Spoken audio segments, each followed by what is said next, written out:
एक कमरे में देवरानी जेठानी की सुहाग रात। अरे माँ, कल तो मैं बहुत बिजी थी। हाँ, वो कल मेरी ननद आई थी ना यहाँ खाने पर, इसलिए। अब छोड़ो ना, क्या बताऊँ तुम्हें। उनके पति को तुम जानती हो ना कैसे हैं।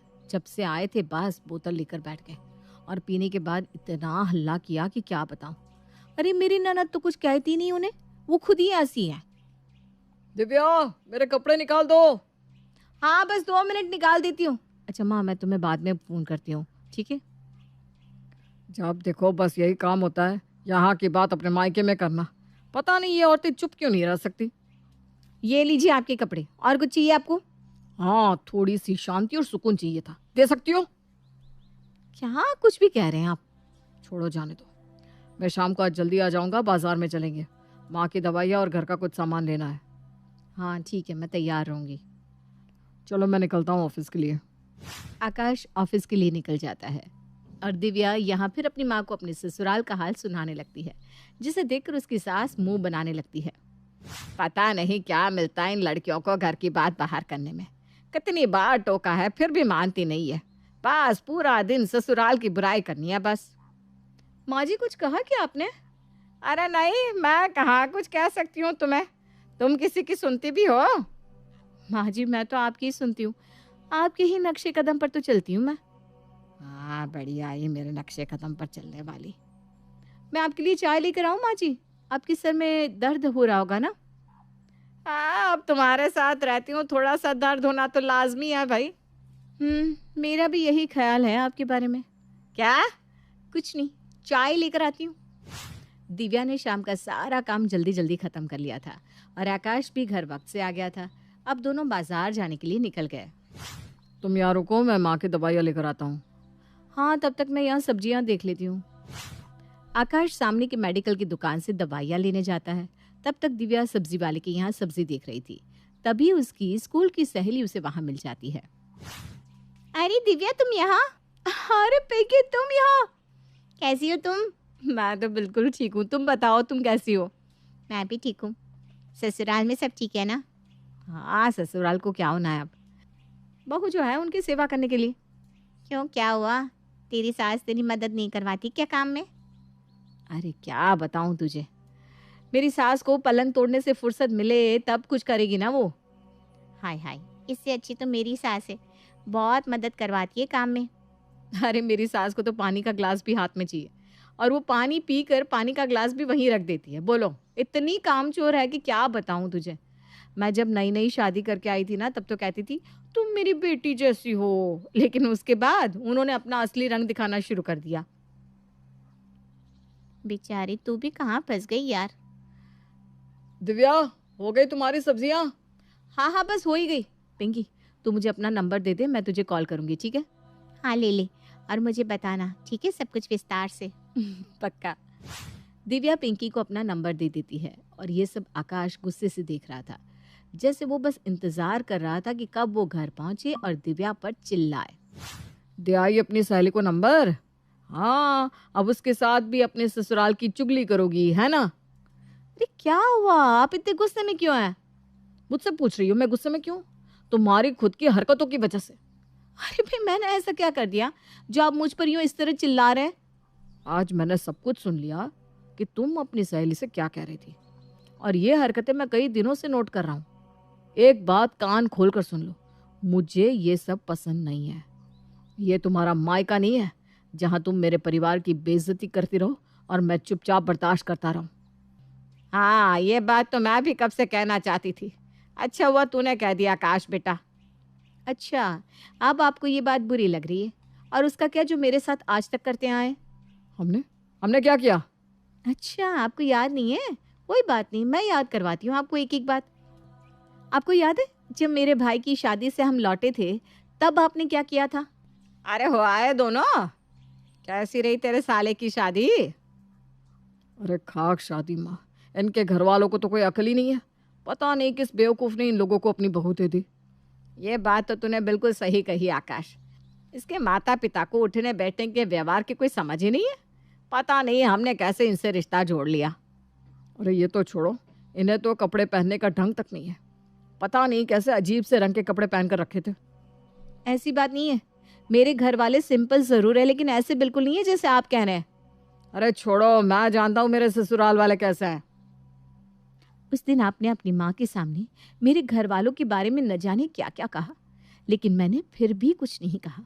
उसके बाद आपको याद है मेरी माँ ने आप सबके लिए तोहफे भेजे थे, और माँ जी ने क्या किया था? माँ जी, ये रहे तोहफे, प्रिया दीदी के हैं, आप देख लीजिए। अरे बहू, अगली बार से ना अपने मायके से तोहफे मत मंगवाया कर, उनकी चॉइस ही नहीं है कोई। क्या माँ जी, ये सब तो आपकी पसंद का ही है। एक मिनट, प्रिया का फोन आ रहा है।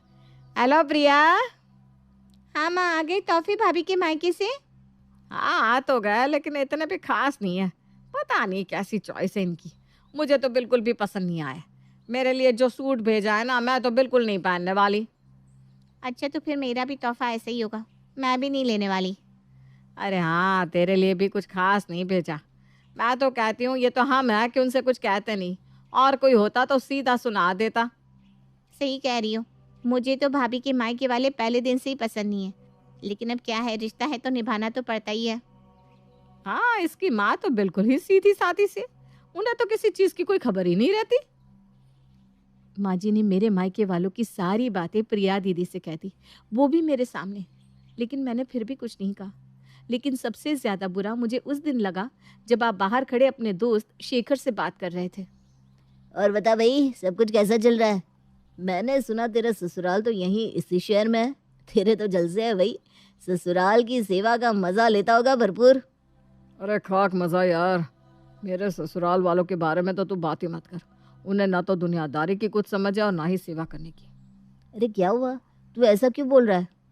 अरे पिछली बार मैं जब ससुराल गया था तो उन्होंने खाने में भिंडी की सब्जी बनाई थी। अरे बोलो, कौन दामाद को भिंडी और टिंडे खिलाता है? सच में तेरे ससुराल वाले तो गजब के कलाकार हैं। अरे ये तो कुछ नहीं, लिफाफे में मुझे 200 रुपया देते हैं। बोल, अब क्या ही तारीफ करूं अपने ससुराल की मैं, ढूंढने से भी नहीं मिलेगा। आप मेरे मायके वालों की हर छोटी बड़ी बात दूसरों से करते, उनकी मजाक बनाते, उनकी बेइज्जती करते, तब आपको एहसास नहीं हुआ कि ये भी गलत है?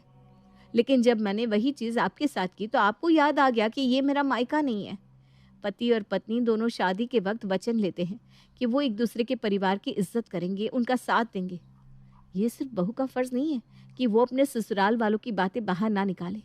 दामाद का भी यही धर्म है कि वो अपने ससुराल वालों की इज्जत करे, उनका सम्मान करे। मैंने आपको बस वही स्वाद करवाया जो आपने मुझे परोसा था। तुमने सही कहा दिव्या, मैं ये बात भूल गया था कि शादी 2 लोगों के बीच में है और 2 परिवारों के बीच में भी होती है। तुमने बिल्कुल सही किया। आज मैं वादा करता हूँ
कि मैं इन दोनों परिवारों की इज्जत का ख्याल रखूंगा।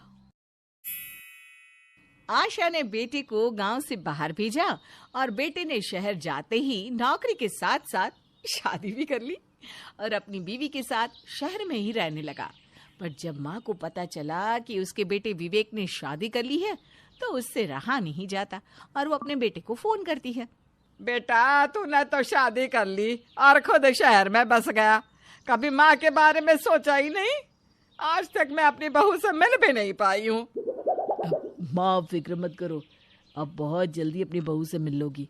अरे रहने दे, अगर तुझ पर विश्वास किया ना तो तू कभी मुझसे मिलने ही नहीं आएगा। इसलिए मैंने फैसला किया है कि मैं खुद शहर आऊंगी और कुछ दिन तुम्हारे साथ रहूंगी और अपनी बहू से अपनी सेवा भी करवाऊंगी। अब जैसे ही विवेक को पता चलता है कि उसकी माँ गांव से आ रही है तो उसके तो पसीने छूट जाते हैं और वो अपनी माँ से बात करने के बाद परेशान होकर सपना से कहता है, सपना, माँ आ रही है। किसकी माँ? मेरी माँ तो यहीं रहती है। अरे यार, मेरी माँ आ रही है, वो भी गांव से। और गांव की बहू को तो खाना बनाना, सास की सेवा करना, कपड़े धोना, बर्तन धोना सब आता है, लेकिन तुम्हें तो मुझसे लड़ने के अलावा कुछ नहीं आता। देखो, माँ आ रही है, इसलिए तुम माँ के सामने मेरा नाम भी मत ले लेना, वरना माँ मुझको लेकर यहाँ से चली जाएगी और तुम्हें यहीं छोड़ देगी। क्या सासू माँ आ रही है? हमने तो घर में नौकरानी रखी है, हम तो अपना पेट भरने के लिए खाना भी नहीं बना पाते। मैं माँ जी का खाना कहाँ से बनाऊंगी? देखो, मुझे घर का कोई काम नहीं आता विवेक, तुम ही सोचो अब मैं क्या करूं। अब सपना को जैसे ही पता चलता है कि उसकी सास आ रही है तो उसकी हालत देखने लायक हो जाती है, क्योंकि सपना को कोई काम ही नहीं आता था और उसकी सास गांव की रहने वाली थी। आखिर गांव की सास तो बहुओं से ही सारा काम कराती है। यही सोच सोच कर सपना और विवेक का बुरा हाल हो रहा था। तभी वहां सपना की नौकरानी कमला ताई आती है। आका भाई मैम साहब, आज मेरी तबीयत कुछ ठीक नहीं है, इसलिए मैं ना जल्दी घर जाएगी। जाते टाइम पर किचन मत करना। हाँ कमला, अब मैं कभी किचन नहीं करूंगी, क्योंकि मैंने सोच लिया है कि मैं खुद घर के सारे काम करना सीख लूंगी। तुम्हें ना अब कल से आने की जरूरत नहीं है। आका भाई मैम साहब, मुझसे कोई गलती हो गई क्या मैम साहब? आपको मेरी बात बुरी लग गई? अगर मैं इधर काम नहीं करेगी तो किधर जाएगी? तुम अपने लिए कोई दूसरा घर देख लो या कुछ महीनों का इंतजार कर लो। क्या पता दोबारा मैं तुम्हें ही बुला लूं, और क्या पता घर के काम सीखने के बाद मैं शायद तुम्हें कभी याद ही ना करूं। आखिर मेरी सासू माँ जो आ रही है, अपना घर बचाने के लिए मुझे घर के काम तो सीखने ही पड़ेंगे ना। तुमने घर का काम वैसे बहुत अच्छा किया मेरे लिए, अब जाओ और कल से मत आना। हाँ, इतना बोलकर सपना अपने पास वाली पड़ोसन के घर जाती है और अपनी दुख भरी कहानी उससे बताती है। विनीता यार, अब तू ही कुछ कर सकती है। तू तो एक परफेक्ट बहू है जो अपनी सास, ससुर, पति, बच्चे, ननद सबको संभालना अच्छे से जानती है। मैं तो यहाँ अपने पति को ही नहीं संभाल पाती, सास को कैसे संभालूंगी? और मेरी सास ना गांव से है, अगर मुझसे एक भी गलती हुई तो कोई विवेक को लेकर अपने साथ ना चले जाए। मैं कितना ही क्यों ना लड़ लूं, पर मुझे विवेक के साथ ही रहना है। सास के आने का इतना डर किसी के अंदर मैं पहली बार देख रही हूँ। अरे पर तू फिक्र मत कर, तू ना बिल्कुल सही घर में आई है। मैं तुझे घर का एक एक काम करना सिखा दूंगी, छोटी से छोटी, बड़ी से बड़ी हर चीज मैं तुझे चुटकियों में सिखा दूंगी। विनीता की बात सुनकर सपना का डर थोड़ा कम होता है और उसकी परेशानी भी अब कम हो जाती है। अब अगले ही दिन से विनीता सपना के घर जाकर उसे घर की साफ सफाई करना सिखाती है। माफ करना सपना, लेट हो गई, पर क्या करूं, मेरे घर में भी तो काम रहता है ना। पर तेरे घर को देखकर तो लग ही नहीं रहा कि तूने किसी भी काम को हाथ लगाया है। अगर मैं घर के काम खुद करना जानती तो तुझे थोड़ी ना बुलाती। अब जल्दी से बता कैसे क्या करना है। विनीता सपना को सबसे पहले झाड़ू लगाना और घर की सफाई करना सिखाती है। कुछ देर बाद पोछा लगाना, और इस तरह से अब कभी विनीता सपना के घर जाकर उसे काम सिखाती तो कभी सपना खुद विनीता के घर जाकर काम सीखती। अरे वाह सपना, तुम तो बहुत कम दिनों में सारा काम सीख गई हो। अब जब तुम्हारी सास आएगी ना तो तुमसे बड़ी खुश हो जाएगी। यही तो चाहिए। अगले हफ्ते ही मेरी सास आ रही है। वैसे सब कुछ अच्छे से हो जाए और मेरी सास को ना शिकायत का कोई मौका ना मिले। सपना बहुत खुश थी ये सोचकर कि उसे घर का सारा काम करना आ चुका था। और अगले हफ्ते जैसे ही आशा अपने बहू के घर आती है तो सपना अपनी सास को खुश करने के लिए घर के कामों में लग जाती है और अकेली ही सुबह से शाम तक घर के काम करती और अपनी सास की सेवा भी। माँ जी, आज मैंने आपकी पसंद का खाना बनाया है। विवेक जी ने मुझे बताया था आपको खाने में क्या पसंद है। और ये खाना खाने के बाद मैं आपको आपकी दवाई दे दूंगी, उससे आप ना दूध के साथ ले लेना। हाँ बहू, मैं खा लूंगी दवाई और खाना भी, पर पहले विवेक को भी तो आने दे, फिर सब साथ में खाएंगे। ठीक है, जैसा आप कहें। वैसे विवेक जी ना थोड़ा लेट आएंगे। अरे कोई बात नहीं बहू, मैं अपने बेटे विवेक का इंतजार करने के लिए तैयार हूँ। अब आशा विवेक के आने का इंतजार करती है और विवेक के आने के बाद पूरा परिवार एक साथ बैठकर खाना खाता है। खाना खाने के बाद विवेक अपने कमरे में आराम करने के लिए चला जाता है, पर सपना सोने से पहले सारे बर्तन और रसोई की सफाई करने लगती है। ये देखकर आशा को बहुत गुस्सा आता है, पर वो कुछ नहीं कहती। और अगली सुबह भी जब आशा अपनी बहू को घर के काम करते हुए देखती है तो वो अपने बेटे पर गुस्सा करने लगती है। नालायक कहीं का, बहू क्या इस घर की नौकरानी है जो तो हर समय बहू से ही काम करवाता है? रात को भी मैंने देखा खाना खाकर आराम से तू सोने के लिए चला गया और मेरी बहू 12 बजे रात देर तक घर के काम करती रही।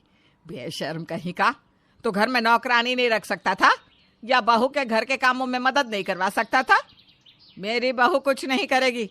शहर की लड़की है पर फिर भी गांव की बहू की तरह हर समय चूल्हे चौके में लगी रहती है।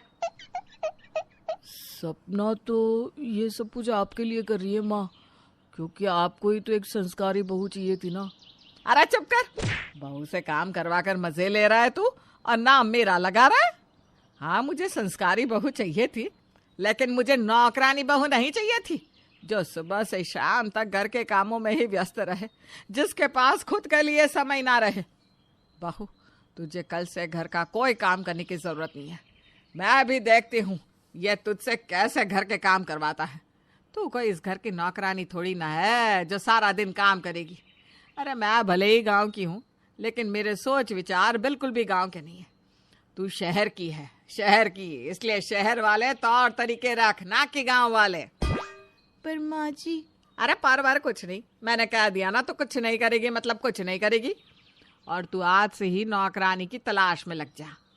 ठीक है माँ, मैं आज शाम तक ही नौकरानी का इंतजाम कर देता हूँ। आशा विवेक की अच्छे से क्लास लगाती है।